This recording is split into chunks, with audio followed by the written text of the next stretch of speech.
Assalamu alaikum everyone. In this lecture we are going to study one of the most important question of to the lighthouse that is often asked in the examination, that is stream of consciousness or the use of stream of consciousness into the lighthouse.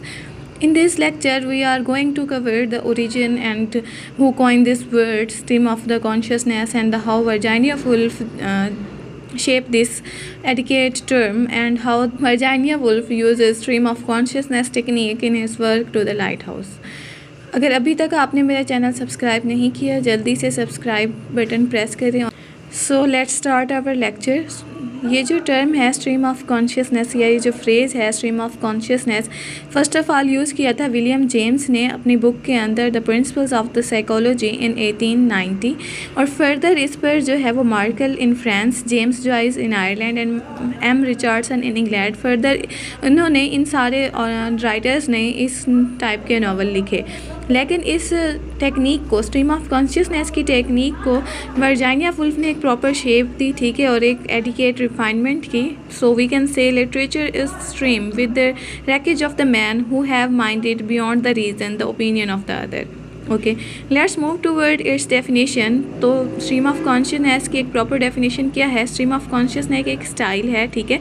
अब ऐसा style जिसके अंदर क्या किया जाता है, writer जो है वो करेक्टर्स के नेचर फ्लो जो है उनके थॉट प्रोसेस है उसको कैप्चर करने की कोशिश करता है. अब ये सारी चीज़ें जो हैं यानी जो करेक्टर है उसका नेचुरल फ्लो जो वो सोच रहा है माइंड में, जो उसके सेंसरी एक्सप्रेशंस हैं, ठीक है, इंप्रेशन है, वो किस तरह से उसको शो करा सकता है writer by using the unusual syntax and the rough grammar, ठीक है. The chief object of stream of consciousness. अब स्ट्रीम ऑफ कॉन्शियसनेस का जो है वो मेन मकसद क्या है इस नावल का कि ह्यूमन की साइकी को पढ़ा जाए, ठीक है, और ह्यूमन की कॉन्शियसनेस को पढ़ा जाए. नाउ मूविंग टू वर्ड कि किस तरह से स्ट्रीम ऑफ कॉन्शियसनेस को वर्जीनिया वुल्फ ने अपने वर्क के अंदर जो है वो यूज़ किया है. स्ट्रीम ऑफ कॉन्शियसनेस के एलिमेंट्स क्या हैं, ठीक है. Virginia Woolf in the novel to the lighthouse employ the stream of consciousness technique in the certain ways. उसने सर्टेन एलिमेंट्स को जो है यूज़ किया है जो कि सारे के सारे एलिमेंट्स किस चीज़ के हैं, स्ट्रीम ऑफ कॉन्शियसनेस की टेक्निक के हैं. First of all we have the use of different grammatical and the syntactic structure, ठीक है. जैसे कि हमने डेफिनेशन में भी कहा है कि जो राइटर है वो ह्यूमन के या किसी भी कैरेक्टर के नेचुरल फ्लो को, उसके थॉट प्रोसेस को शो करना चाहती है तो वो किस तरह से करेगी, अनयूजुअल सिंटैक्स से और रफ ग्रामर से. तो ऑब्वियसली इसका फर्स्ट टॉपिक जो होगा, फर्स्ट एलिमेंट क्या होगा, different grammar and the syntactic structure. In the first part of the novel, The Window, the element is quite evident. She uses the parenthetical phrases.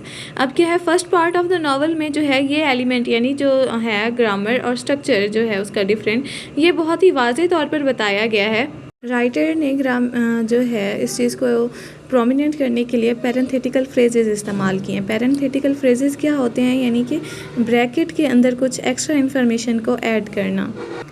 अब writer जो है वो parenthetical phrases या sentences क्यों use करेगा, ताकि हमें पता चल सके जो करैक्टर है वो क्या सोच रहा है, ठीक है, उसके वो जो करैक्टर है वो किस सॉर्ट का करैक्टर है, उसकी नेचर कैसी है. For example, and smiling she looked out of the window and said.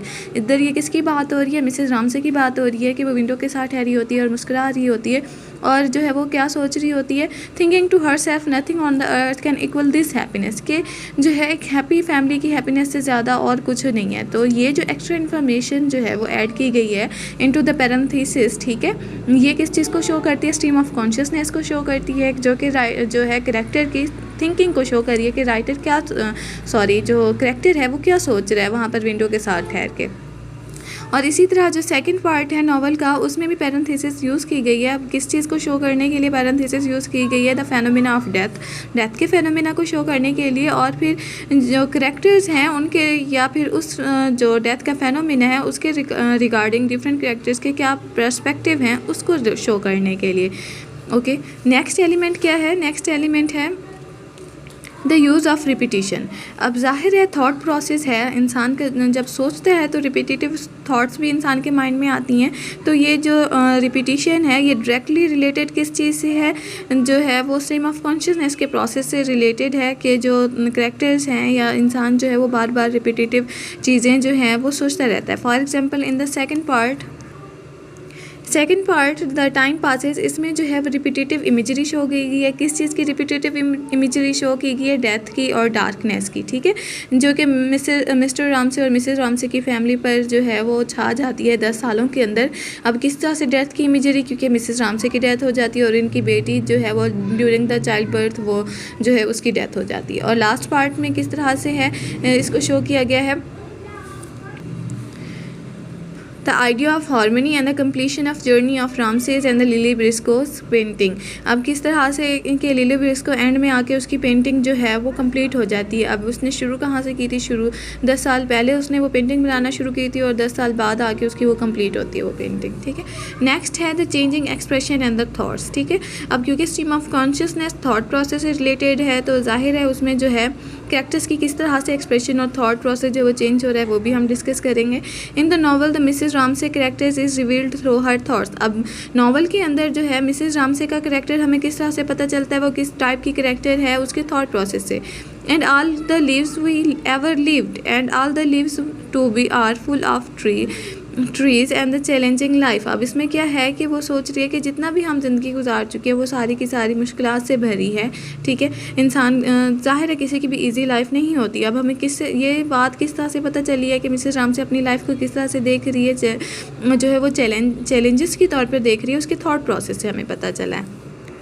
अब वो जो है अपने माइंड में कभी क्या सोचती रहती है, कभी क्या सोचती रहती है। इसमें कोई क्रोनोलॉजिकल ऑर्डर नहीं होता। क्रोनोलॉजिकल ऑर्डर मतलब तरतीब से चलना टाइम पीरियड के हिसाब से। For example she sees through the window together the movement of mister Bankes and the Lily and start thinking about the marriage. वो जैसे ही विंडो से खड़ी होकर लिली को और मिस्टर ब्रैंक को देखती है साथ में तो वो उनकी शादी के बारे में सोचने लगती है, ठीक है। अब नेक्स्ट है interior monologue. Interior monologue is an other element of stream of consciousness and in the novel through the use of monologue we come to know about the story of Minta Doyle, ठीक है। अब interior monologue एक other element है stream of consciousness का और इसी interior monologue की मदद से ही हम जो है वो मिंटा डॉयल की स्टोरी हमें पता चलती है कि ना उसको पाउल रेले के साथ वॉक पर जाना लंच के बाद वो बहुत पसंद है, ठीक है। और उसकी और जो है मिसेस रामसे की जो डिज़ायर है कि पाउल रेले की और मिंटा डॉयल की आपस में शादी हो जाए, ये भी हमें किस चीज़ से पता चलता है? Interior monologue. अब इंटीरियर मोनोलॉग वैसे क्या होता है कि खुद से बात करना, ठीक है, अपने माइंड में सोचना और ये सारी चीज़ें, ये क्या कहते हैं, हम इसको इंटीरियर मोनोलॉग कहते हैं। नेक्स्ट एलिमेंट है एसोसिएशन विद अदर कैरेक्टर्स। अब जो है एक कैरेक्टर की दूसरे कैरेक्टर के साथ एसोसिएशन, ठीक है। फॉर एग्जांपल लिली जो है last part of the novel में मिस्टर रामसे की प्रेजेंस से बहुत इरिटेट होती है, ठीक है। वो जैसे ही मिस्टर रामसे को देखती है वो पास्ट मेमोरीज़ में चली जाती है, लेकिन इसका उसको फ़ायदा क्या होता है? जैसे वो पास्ट मेमोरीज़ में चली जाती है, ठीक है, वो उसी मेमोरीज़ की हेल्प से वो अपनी पेंटिंग को कंप्लीट कर पाती है जो कि वो मिसेस रामसे की पेंटिंग बना रही होती है। इसीलिए तो 10 साल बाद जब वो लाइट हाउस को दोबारा विज़िट करने जाते हैं तो जो लिली है वो अपनी पेंटिंग कंप्लीट कर पाती है। So there we have the conclusion. To conclude we can say that Virginia Woolf make a skillful use of stream of consciousness technique. अब ये सारे एलिमेंट देखो किस तरह से जो है वो वर्जीनिया वुल्फ ने यूज़ किए हैं अपने नावल के अंदर, और वो क्या चीज़ इंडिकेट कर रहे हैं कि ये जो नावल है वो टोटल जो है स्ट्रीम ऑफ कॉन्शियसनेस की टेक्निक पर बेस्ड है। She has clearly avoided the drawbacks and given forms and coherence to the other material. और उसने जो है वो दूसरी सारी चीज़ों को जो है वो अवॉइड किया है। In the end we can add this quotation, life is not a series of cakes and the lamps symmetrically arranged. अब क्या है, ज़िंदगी जो है वो तरतीब से तो नहीं चलती, ठीक है, कभी क्या हो जाते हैं और कभी क्या। Same as the stream of consciousness technique, life is the luminous halo and the semi transparent enveloped surrounding us from the beginning conscious to end। Thank you for watching. I hope आपको ये lecture अच्छे से समझ आ गया होगा।